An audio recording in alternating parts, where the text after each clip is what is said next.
পৃথিবীটা যদি হয় এত সুন্দর, বড় লোকের ধনীর রাজার বাড়ি যদি হয় এত সুন্দর, না জানি আমার কোরআনের বাড়ি আরো কত সুন্দর। একটা রাজার বাড়ি ঢুকে দেখবেন, রাজার বাড়ি রাজসিংহাসন কত সুন্দর, না জানি আমার কোরআনের বাড়ি আরো কত সুন্দর। কোরআনের অক্ষরগুলো দেখতে কালো, কিন্তু এই কালো অক্ষরের মধ্যে রয়েছে হেদায়েতের আলো। আমার কোরআন যদি হয় এত সুন্দর, পৃথিবী যদি হয় এত সুন্দর, লৌহে মাহফুজটা যদি হয় এত সুন্দর, না জানি আমার আল্লাহ আরো কত সুন্দর। প্রশংসা করতে ইচ্ছা করে না? বলেন করে কি করে না? কেমনে করতে হবে?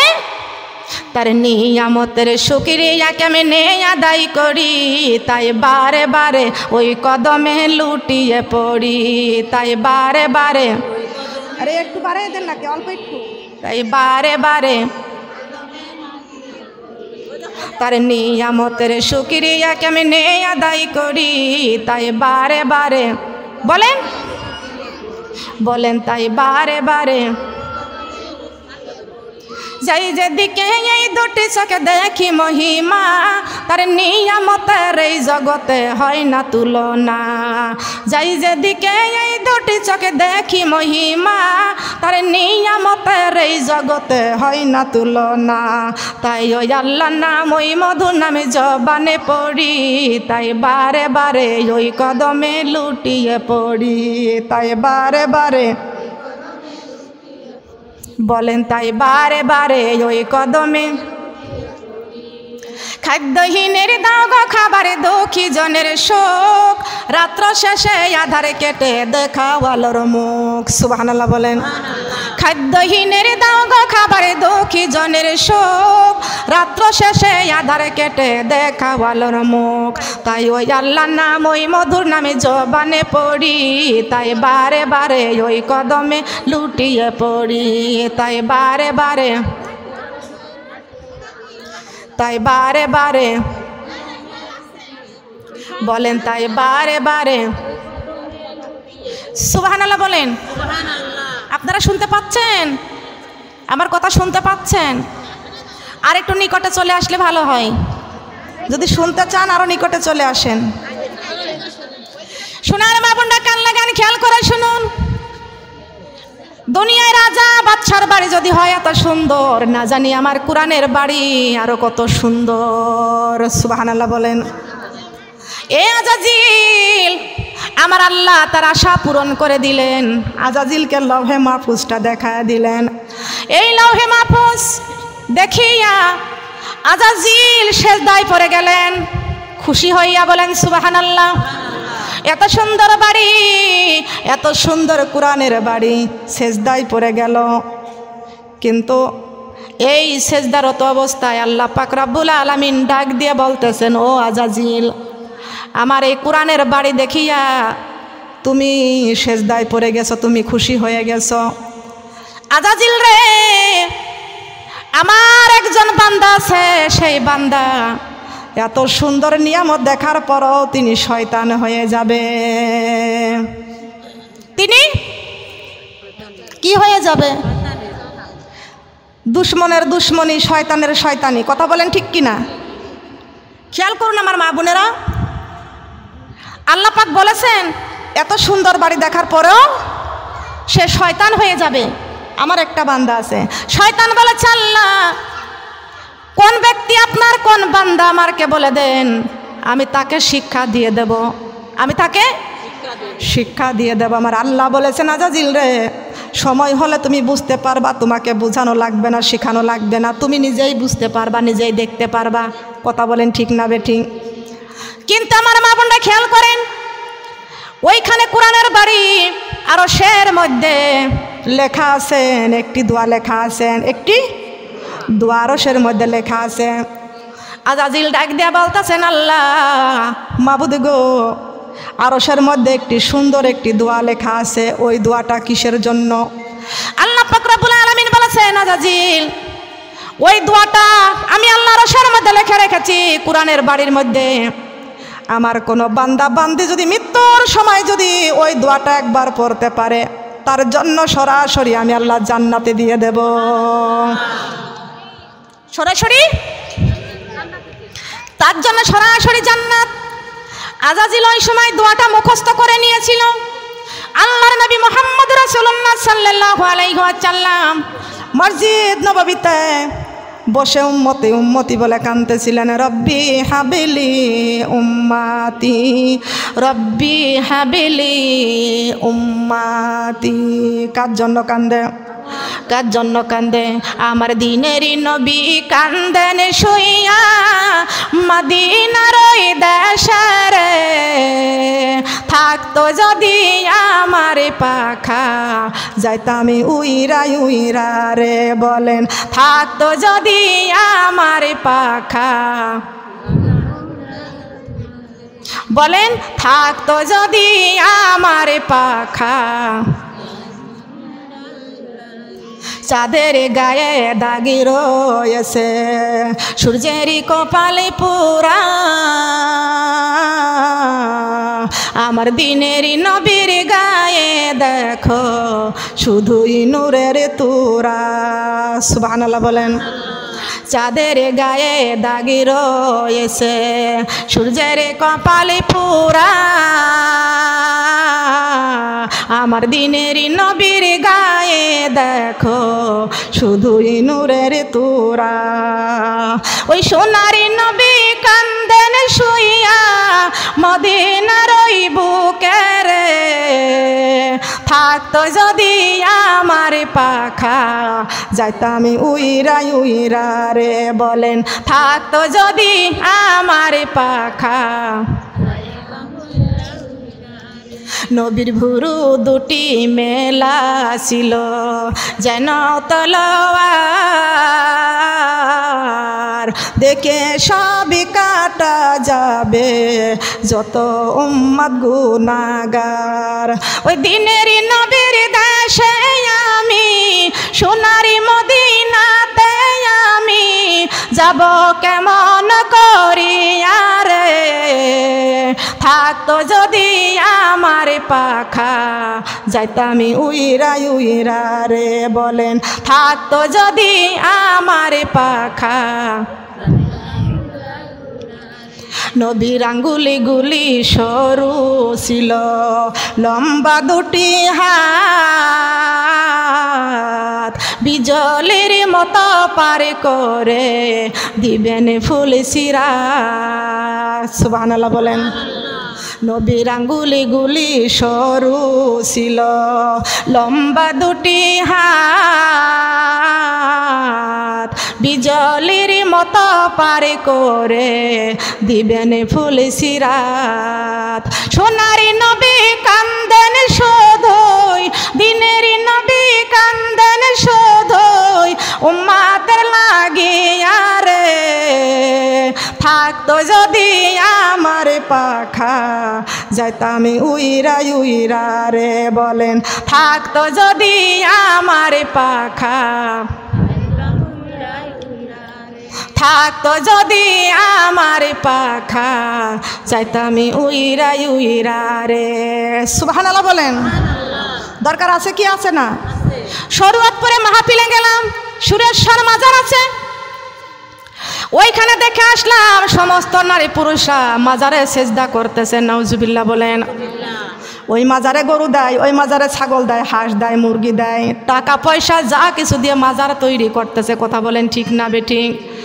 আমি সেখানে গেলাম, ওইখানে যা হাজার মা বোনদেরকে বলে এসেছি, ও মা বোনেরা ছাগল গরু বিক্রি করে মাজারে দিচ্ছেন, টাকা পয়সা অর্থ সম্পদ সব মাজারে দিচ্ছেন, কাল কিয়ামতের কঠিন দিনে আল্লাহ পাক রব্বুল আলামিন বলেছেন মালিক ইয়াউমিদ্দিন, আল্লাহ পাক রব্বুল আলামিন আমাদের মালিক বিচারের কাঠগড়ায় যেই দিন দাঁড় করায় দিবেন, আল্লাহ পাক ডাক দিয়ে বলবেন বান্দারে তোর জান দিয়েছিলাম আর মাল দিয়েছিলাম, জানটা কোন রাস্তায় চালাইছিস আর মালটা কোন রাস্তায় বিলীন করেছিস বল।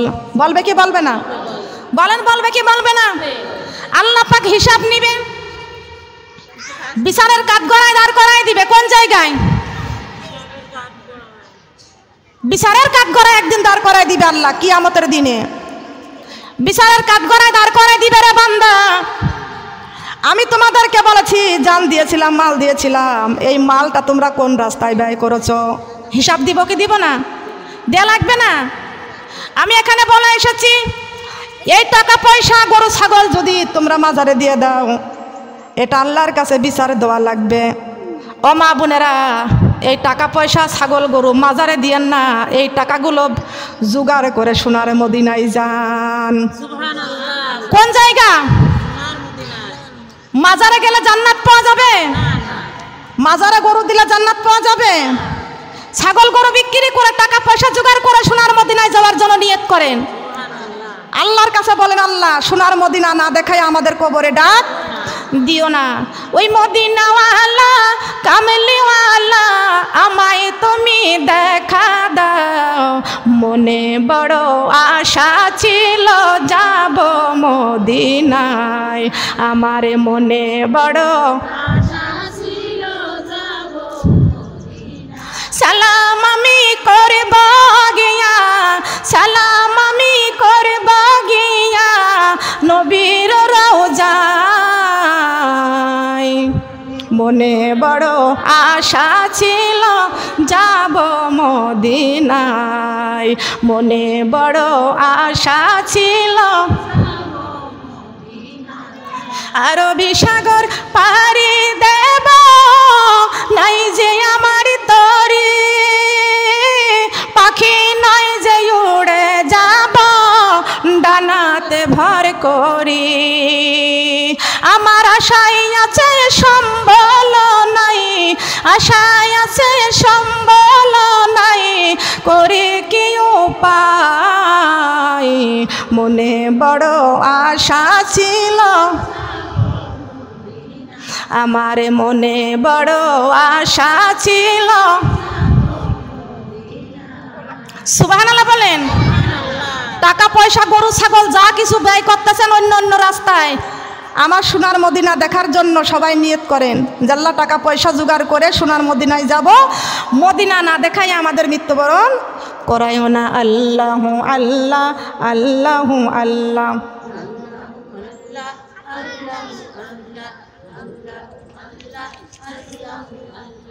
আল্লাহু আল্লাহ। কে দিল? লেখক কে? লেখেছে কে? আল্লাহু আল্লাহ আল্লাহু আল্লাহ লেখেছে কে? ভালোই লেখেছে। লেখেছে কে? ছেলে মানুষ দিয়েছে না মেয়ে মানুষ দিয়েছে? আল্লাহু আল্লাহ আল্লাহু আল্লাহ ভালোই লেখেছে। দিল কে? পুরুষ মানুষ না মহিলা মানুষ বলেন? আল্লাহু আল্লাহ। যে মনে দিল আমাকে ডাক দাও। আল্লাহু আল্লাহ আল্লাহু আল্লাহ। আর ভালোই লেখছে, আপনারা ওনাকে ডাক দেন তো।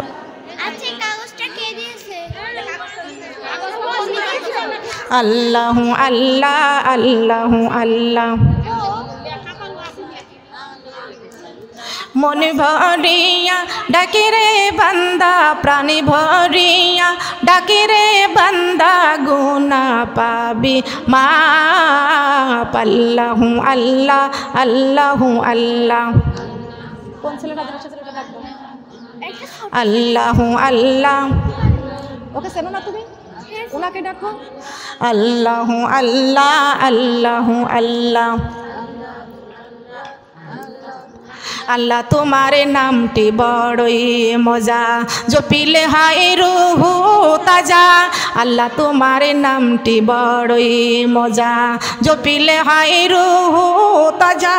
তুমি আমার মনের রাজা, তুমি আমার মনের রাজা, আশেকেরি প্রাণ। আল্লাহ আল্লাহু আল্লাহ আল্লাহু আল্লাহ। এখানে আসছিল সেই ছেলে। আল্লাহু আল্লাহ আল্লাহু আল্লাহ। ডাইকা হইলেন অলি যিনি, রাবেয়া বসরি নাম যার শুনি। ডাইকা হইলেন অলি যিনি, রাবিয়া বসরি নাম যার শুনি আল্লাহ আল্লাহ আল্লাহ আল্লাহ জিকির করে আল্লাহ রলি হইয়া সেন আল্লাহ আল্লাহ আল্লাহ আল্লাহ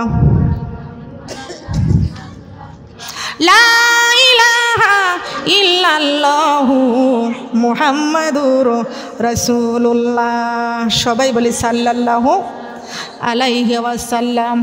আল্লাহ পাক রব্বুল আলামিন আমার সোনার মা বোনরা খেয়াল করে শুনুন, ওই লৌহে মাহফুজটা দেখার পরে আমার আল্লাহ পাক রব্বুল আলামিন দোয়াটা শিখায় দিলেন, আজাজিল শিখে নিলেন। বলেন সুবহানাল্লাহ। মসজিদ নববীতে আমার নবীজি উম্মতি উম্মতি বলে কাঁদতেছেন। এমনই সময় ওই আজাজিল শয়তান যে দাঁড়িয়ে আছে, আমার নবী দেখতে পাচ্ছে আজাজিল শয়তান দাঁড়িয়ে আছে। আমার নবী ডাক দিয়ে বলতেছেন, এ আজাজিল শয়তান, ইবলিস শয়তান, তুই এখানে কেন আসলি? আজাজিল শয়তান ডাক দিয়ে বলতেছেন, ইয়া রাসূলুল্লাহ, ইয়া হাবিবাল্লাহ, আপনি আমাকে আজাজিল শয়তান বলে গালি দিলেন, আপনি আমাকে শয়তান বলেছেন। ও আল্লাহর নবী, আমি এমন একটা দোয়া জানি, আমি আজাজিল মৃত্যুর সময় দোয়াটা পাঠ করলে আমিও আজাজিল জান্নাতে যাইতে পারবো। সবাই বলেন সুবহানাল্লাহ। এই সুবহানাল্লাহ বলার মধ্যে আসলে দোয়া তো সত্য, দোয়া কি সত্য, কিন্তু ধরে রাখার তো দরকার আছে। শয়তানি করলে কি আর দোয়া ধরে রাখা যাবে? বলেন যাবে কি? আপনি 5 ওয়াক্ত নামাজ পড়েছেন, বাড়ি বাড়ি মানুষের গীবত সমালোচনা করবেন, একটা আমলও আপনার থাকবে না। বলেন থাকবে কি? এই বাড়ির কথা ওই বাড়ি যা বলবেন, ঝগড়া লাগাই দিবেন, এটা কি করা? একজন মানুষের গীবত, একটা মানুষের একটা অপরাধ যদি পেয়ে যান, বাড়ি বাড়ি সেইটা নিয়ে আলোচনা করতে থাকেন, গীবত করতে থাকেন। কথা বলেন ঠিক কিনা? এই দোষটা হলো মেয়েদের মধ্যে বেশি। তা আমল তো ধরে রাখার দরকার আছে, আছে না?